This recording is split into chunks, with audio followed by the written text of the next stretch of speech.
आपल्या कपाळावर मेनमळल्या कुंकवाची ठसठशीत 2 आडवी बोटं दर्पणात बघून रेखून घेतलेल्या पुतळाबाई कुणबिनीने समोर धरलेल्या पोसाला ती बोटे पुसत होत्या. महालात येताच मुजरा करून संभाजीराजे पुतळाबाईंच्या जवळ आले.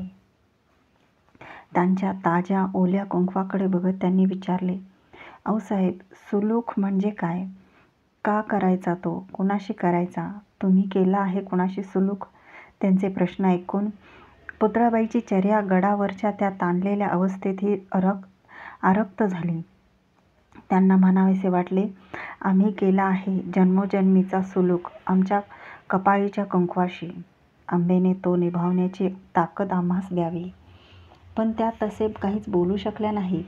म्हणाल्या, "सुलूक म्हणजे कोंडीत फसल्या गेल्या माणसाची शरणागत." त्या शंभूराजांचे समाधान करू बघत होत्या. बाळराजे त्यांच्या ओल्या कुंकुपट्ट्याकडे बघत होते. त्या दोघांचे प्रतिबिंब बाजूच्या दर्पणात पडले होते. तो दर्पण स्वतःलाच म्हणत होता, "या धाकट्या मासाहेब आणि बाळराजे यांचा किती जन्माचा सुलूक आहे हे त्यांनाही माहीत नसेल." जिजाऊसाहेबांना सोबत म्हणून कोंढाण्यावर पोचते करून आलेल्या सोयराबाई आपल्या महालात होत्या. त्यांच्या कानावर मात्र यातले अजून काहीच आले नव्हते. आज राजे गड उतरणार होते. रजपूत मिर्झा राजाच्या गोटात जाण्यासाठी बिनशर्त शरणागत पत्करून बेहत्यार भेट घेण्यासाठी, आपल्या माणसांची आणि मुलखाची झाली त्याहीपेक्षा होणारी मसणवाट रोखण्यासाठी. आयाळ उतरविलेल्या सिंहाचे जसे असेल, सोंड छाटलेल्या राजहत्तीचे जसे असेल, वशिंड कापलेल्या अटकर पाड्याचे जसे असेल, तसेच हे जिने होते. शरणागतीच्या मरणयातना कळायला राजाचे जातिवंत मनच असावे लागते. जीवापाड प्रेम केलेल्या कवड्यांची माळच छातीवर असावी लागते. या तहाच्या कागदावर राजे शाईने दस्तखत करणार होते.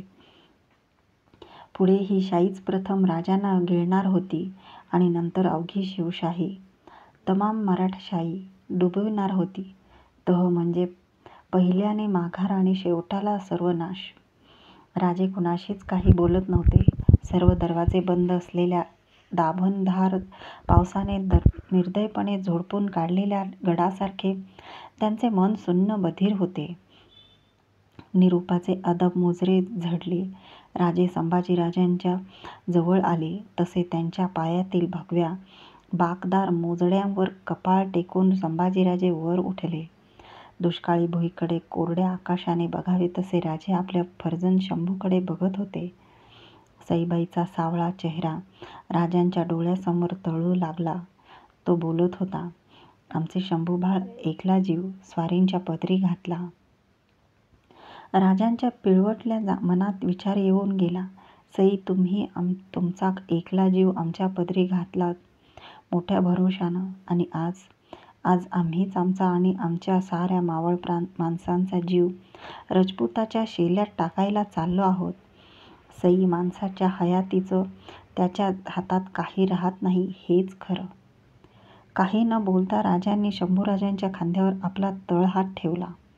स्वतःलाच जडशीळ वाटणारा तो तळहात दोनदा त्यांच्या खांद्यावर कसनुसा थोपटला. राजे पालखीत बसले. डावी उजवी हेल खात पालखी वर उठली.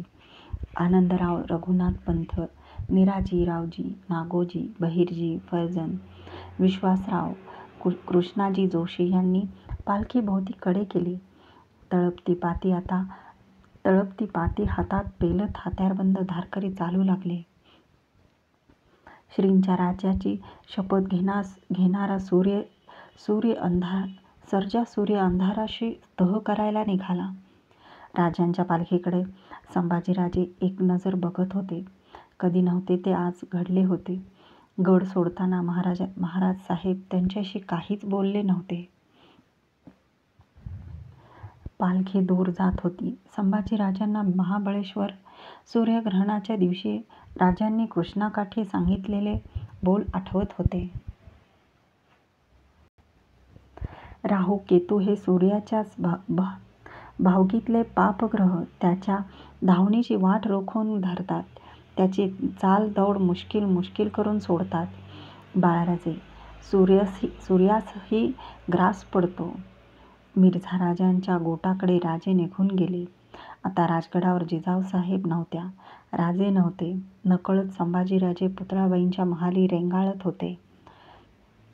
पुतळाबाईची एकचित्त देवपूजा, कुणबी दास दासी बरोबर सुद्धा माया ओसंडते. बोलणे, राणीवशातील इतर बाईसाहेबांची अदब राखणे, सखो, रानू, अंबा, बाळीबाई ह्या आपल्या मुलीच आहेत अशी त्यांची देखभाल ठेवणे, थोडकेच पण खूप काळ लक्षात राहील असे घंटानादी बोलणे आणि केवड्याच्या कणसाभोवती पीळ धरून बिलगलेल्या असंख्य पात्यापैकी एकाच पाकळी पात्याने बाहेर डोकावून पिवळ्या धमक उन्हात अंगभर तळपावे तसे त्यांचे सतेज दिसणे, या साऱ्या बाबींचा शंभूराजांच्या मनावर एक खोल ठसा त्यांना नकळतच उमटून गेला होता. मायाळू स्त्रीला आपल्या मायेची दवंडी पिटावी लागत नाही हेच खरे.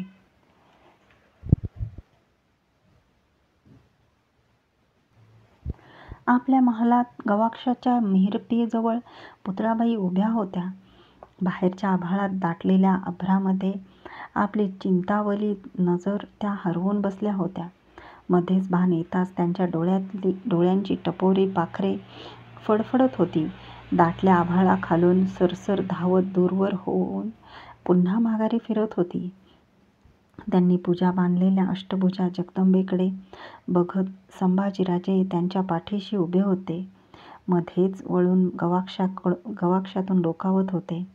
दूरवर दिसणाऱ्या गुंजवणी नदीची धुरकट वळणे बघत होते. सरकार, थोरल्या महालानं याद केलीये. सोयराबाईच्या खाजगीकडच्या चंद्रा या कुणबी दासीने महालात येऊन आदमीने वर्दी दिली. ती ऐकताच पुतळाबाई मागे वळल्या. एक वार त्यांनी संभाजीराजांच्याकडे बघितले. पदरकाठ ठीक जमवून घेतला. चंद्रा कुणबीन आली तशी निघून गेली. चला बाळराजे, थोरल्या महालाची वर्दी आहे म्हणत पुतळाबाईंनी जगदंबेच्या मूर्तीकडे नकळतच एकदा नजर दिली आणि शंभूराजांच्या खांद्यावर आपला सुवर्ण कंकणे भरलेला हात ठेवून त्या थोरल्या महालाकडे चालू लागल्या. आपल्या महालात निळाशार पदर पोताचा शालू नेसलेल्या देखण्या सोयराबाई आपल्या कन्याराजे बाळीबाई यांच्याशी काहीतरी बोलत होत्या.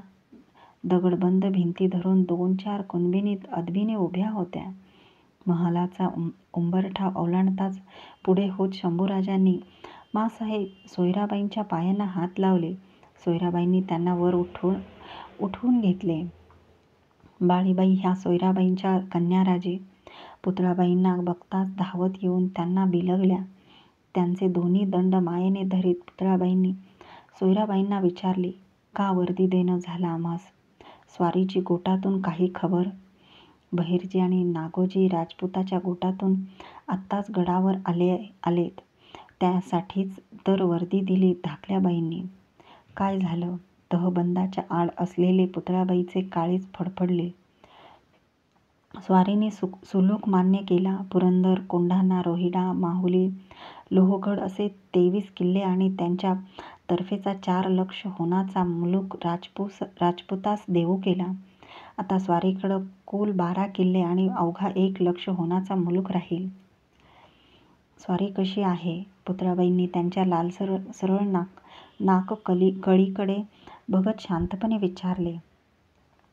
ठीक आहे. उद्या कोंढाणा राजपुताच्या माणसांच्या हवाली करून माँसाहेबांच्यासह गडावर येत आहे. सोयराबाई तुटक बोलल्या. त्यांच्या बिबवेवानाच्या काळ्याशार डोळ्यात कसली तरी चिंता तरळत होती. ती गड किल्ल्याची होती की राजांची ते कळत नव्हते. सोयराबाईंच्या तोंडून जिजाबाई आणि राजे येणार हे ऐकताच संभाजीराजांचा चेहरा पोतासारखा उजळून गेला. पुतळाबाई आणि सोयराबाई यांच्याकडे बराच वेळ आलटून पालटून बघताना शंभूराजे विचार करीत होते. ह्या दोन्ही माँसाहेब उजळ आहेत, पण मग एवढा फरक का वाटतो यांच्यात? त्या दोघी माँसाहेबांचे बोलणे थांबलेले बघून शंभूराजांनी सोयराबाईंना विचारले, माँसाहेब, तुम्ही तुम्ही केला आहे कधी कुणाशी सुलूक?